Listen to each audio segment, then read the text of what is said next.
Septième équation, donc pareil, qu'on va résoudre avec les transformés de Laplace. Déjà, on peut observer, dans un cas de figure qu'on a déjà vu tout à l'heure, comme j'ai y0 qui vaut 0, y'0 qui vaut 0, je peux sauter les premières étapes et aller bien plus vite.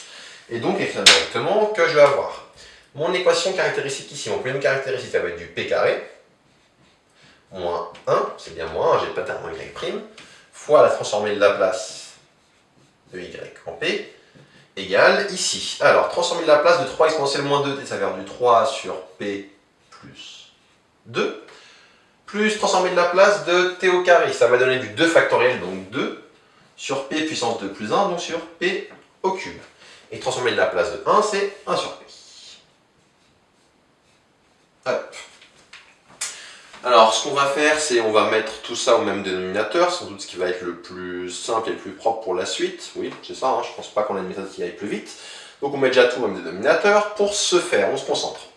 Mon dénominateur commun, ça va être, j'ai p plus 2, p cube et p. Donc mon dénominateur commun va être p plus 2 fois p au cube. Si vous regardez bien, p plus 2, p cube, parce que le p est déjà inclus là-dedans. J'ai pas besoin de faire fois p pour avoir p4, ça me fera un terme en trop en haut après. Ça fera un terme, enfin, dans ce cas-là, je pourrais factoriser par p et simplifier après, mais ça vaut pas le coup. Je prends du recul, je vois que p est p cube ça multiplie de p, donc p cube suffit, c'est pour ça. Donc on reprend ici, pour ici avoir du p plus 2 fois p cube, il faut que je multiplie cette fraction par p cube, donc 3p cube. Plus ici, il faut multiplier cette fraction par p plus 2, donc 2 facteur de p plus 2. Et celle-ci, il faut que je multiplie par p carré, pour passer de p à p cube fois p carré, fois p plus 2.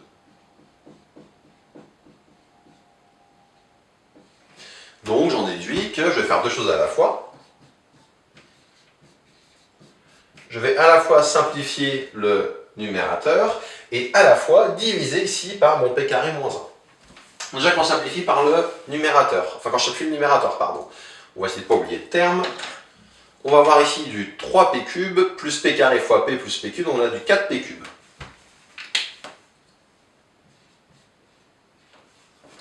Ensuite, des termes en p carré, on va en avoir p carré fois 2, donc 2p carré. Des termes en p, je vais avoir ici 2p et je vais avoir après plus 4. Et a priori, j'ai oublié aucun terme, j'ai mis des vagues partout. Tout ceci divisé par donc p plus 2, p au cube. Donc p plus 2, p au cube, et ensuite p plus 2, p au cube, p carré moins 1. P carré moins 1, je vais directement le réécrire comme il faut. P carré moins 1, c'est une autre terme remarquable, je peux donc factoriser facilement et dire que p carré moins 1 égale p moins 1 fois p plus 1. Donc là, je vois qu'il va falloir que je me retrousse les manches bien comme il faut, parce que j'ai j'ai 3 pôles d'ordre 1 et j'ai un pôle d'ordre 3. Ça va faire quand même un peu de boulot. Mais bon, c'est parti.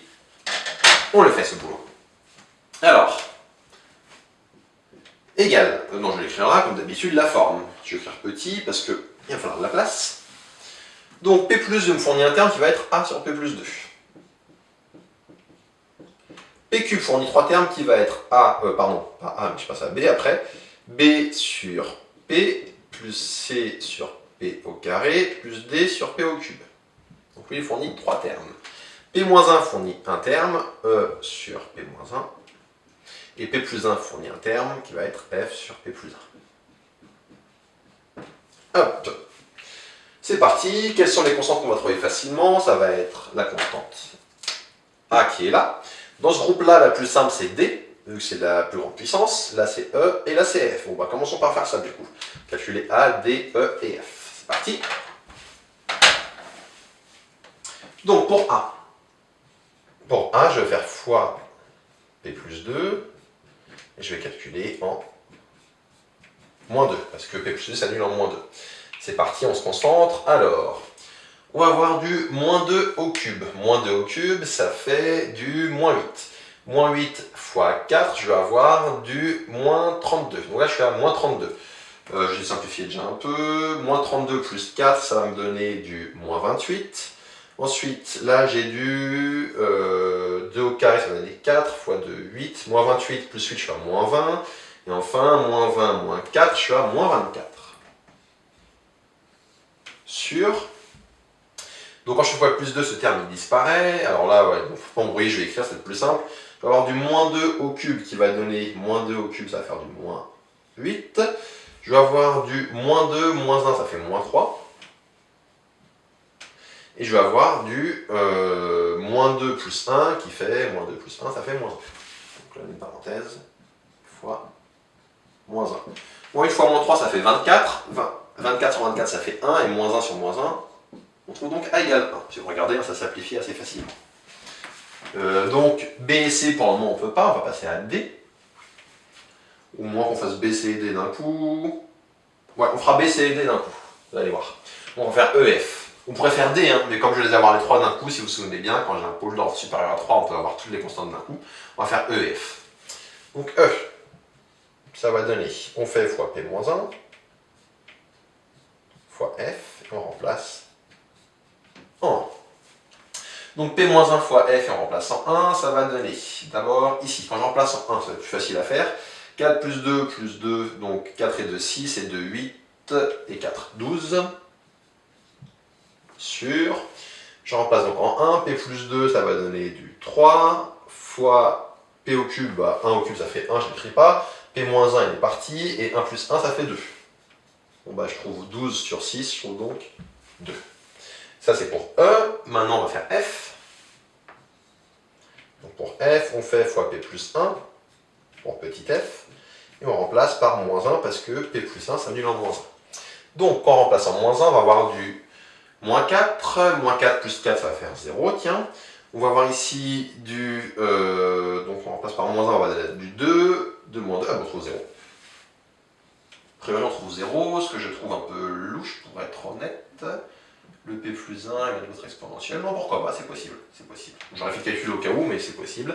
Donc on trouve 0, parce que, je reprends le calcul, P plus 1 fois F, je remplace en moins 1, 4 fois moins 1 au cube, ça va donner ici, ah non je me suis bourré, ça va donner moins 4, ça c'était bon, moins 4 plus 4 ça fait 0, et là c'est moins 1 le tout au carré, donc ça va faire 2, 2 plus 2, 4. Donc on trouve 4. J'aurais pu être possible qu'on trouve 0, hein, mais dans ma mémoire on ne trouvait pas 0, c'est pour ça que je trouvais ça un peu louche. Et c'est possible, mais bon, dans tous les cas, ça coûte rien de vérifier. Vous voyez, j'avais une petite faute d'inattention. Je répète, c'est quoi? Moins 1 au carré, ça fait plus 1. Et du coup, on trouve 4 ici. Au dénominateur maintenant. Donc quand je remplace par moins 1, je vais avoir du moins 1 plus 2 qui fait 1. Bon, ça je ne l'écris pas. Je vais avoir du moins 1 au cube, j'oublie le moins pour ne pas l'oublier. Je vais avoir du moins 1 fois... moins 1, ça fait moins 2. Donc ça fait avec le moins 1 plus 2. Et je vais avoir du... Bah, j'ai plus rien parce que ça, je l'ai retiré. Et du coup, ça fait 4 sur 2, c'est-à-dire 2. Donc j'ai A, j'ai E, j'ai F. Maintenant, comment trouver B, C et D d'un coup? Si vous vous souvenez bien, la méthode c'était de faire une division suivant les puissances croissantes en faisant d'abord un changement de variable qui là n'est pas nécessaire. Changement de variable, c'est de poser Y égale, bah, normalement si mon pôle, imaginons c'était 2, j'aurais eu P-2, P-2 carré, P-2 au cube, j'aurais posé Y égale P-2. Voilà, j'ai pas cette étape à faire parce que c'est directement comme il faut. Par contre, ce que je vais devoir faire, c'est développer P plus 2 fois P-1, P plus 1. On va le faire, parce que je vais réussir à faire rentrer ça dans un coin du tableau. On va voir... On va faire là. Quitte après, on effacera peut-être, mais on finit moins les étapes intermédiaires ici. Donc, d'abord, il faut développer P plus 2 fois P-1, P plus 1. C'est-à-dire P plus 2 fois P carré moins 1. P plus 2 fois P carré moins 1, on va avoir du P au cube, P fois ça fait P au cube. On va avoir du plus de P carré.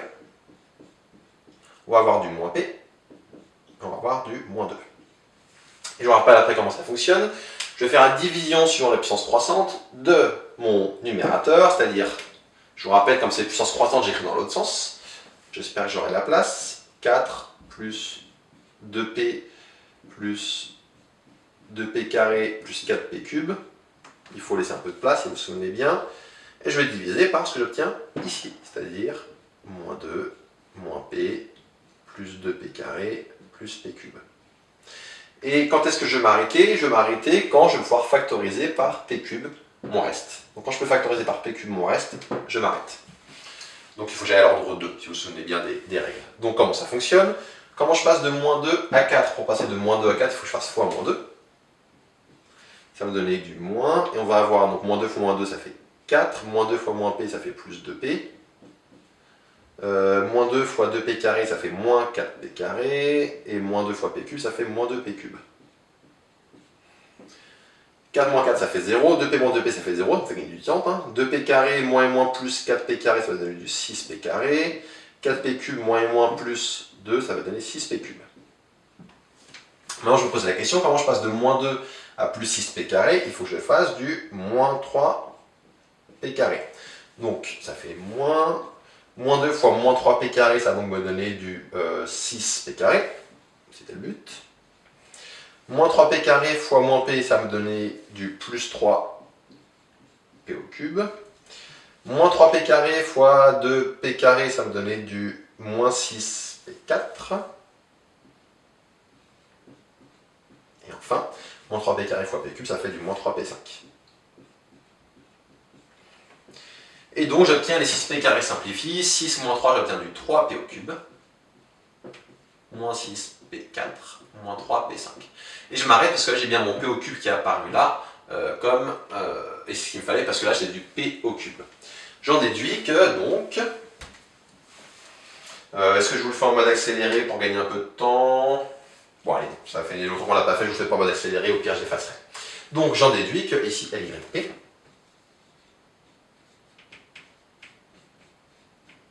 il peut s'écrire. Il s'écrit donc moins 2, moins 3p, j'écris d'abord le numérateur, tant qu'à faire. Donc 4p cube, plus 2p carré, plus 2p plus 4, sur, et c'est au dénominateur que ça se passe. Mon dénominateur, comment je peux l'écrire? Je peux donc l'écrire sous la forme de moins 2, moins 3p carré. Je suis en train de dire des bêtises, bien évidemment, excusez-moi. C'est le numérateur que je vais calculer. J'ai fait la division du numérateur par le dénominateur. Donc je reprends, désolé.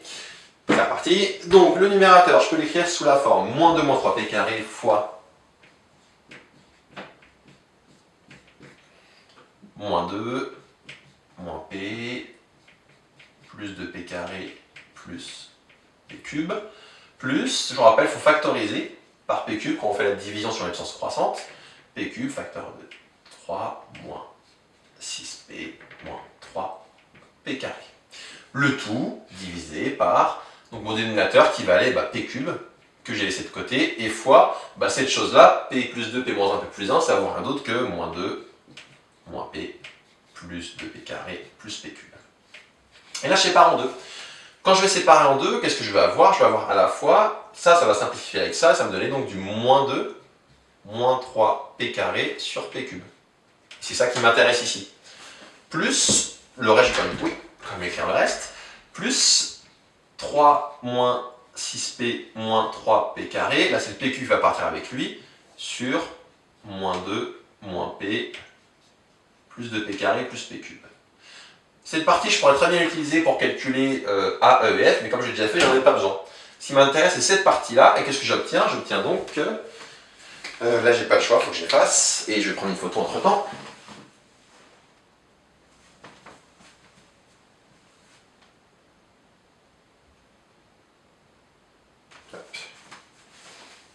Donc, j'obtiens que, ça, il faut que je l'efface, oui, j'ai pas besoin de tout ça normalement. Je peux enlever ça. Ah, j'ai besoin de garder ça, les ABCD pour pas m'embrouiller dans les lettres. Donc si je prends celui-là, j'obtiens que LYP. D'ailleurs, j'ai plus besoin des lettres en vrai quand j'y repense. Mais ouais. Donc LYP égale. Cette partie-là, quand je sépare, je vais avoir du moins 2 sur P cube. Je vais avoir du moins 3P carré sur P cube, ça fait donc du moins 3 sur P. Donc moins 2 sur P cube, moins 3 sur P. Plus ce terme-là. Mais ce terme-là, je sais déjà ce qu'il vaut. Il vaut en fait tout ce qui me reste. Ça, cette partie-là, si vous préférez, je rafraîchis encore plus la mémoire. Cette partie-là, qui correspond à cette partie-là, elle correspond à cette partie-là. Et donc, l'autre terme correspond à tout le reste. Et tout le reste, j'ai déjà calculé, parce que A, E, F, je les ai déjà calculés. Et donc, je remplace. A, c'était donc, je ne l'ai pas écrit, on l'avait trouvé. J'ai dû l'effacer. Moins 24 sur moins 24, il restait juste moins 1, j'ai l'impression. Ou 1, attendez. Non, il y a 3 moins. Il y a 4 moins au total, donc il restait 1. Donc, j'en étais à A, c'est 1 sur P plus 2. B, ça va être... non, B, j'ai déjà fait. E, c'était 2 sur P-1. Et enfin, F, c'est 2 sur P plus 1. Et maintenant que j'ai transformé de la place de Y, il ne me reste plus qu'à revenir en arrière. Donc LYP égale ça, et je peux dire que Y de T égale, j'efface ici tout le reste.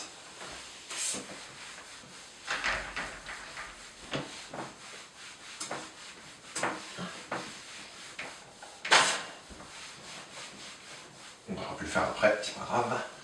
Et donc YT égale, je reviens en arrière maintenant. Moins 2 sur P cube, ça vient. Alors qu'est-ce qui me donne un P cube? C'est un T au carré. T au carré, quand je le développe, quand je fais ça transformer de la place, ça va donner du 2 factoriel, donc 2. Là, je l'ai sur P cube, donc ce qui manque, c'est juste le moins, que je rajoute. Moins 3 sur P, 3 sur P, ça vient de 3. Donc ça fait ici moins 3. Plus, ici, 1 sur P plus 2, ça va donner du exponentiel de moins 2T. Plus 2 sur P moins 1, ça va donner du exponentiel de T. Et plus 2 sur P plus 1, ça va donner du 2 exponentiel de moins T. Et a priori, ça termine la résolution de cette équation différentielle.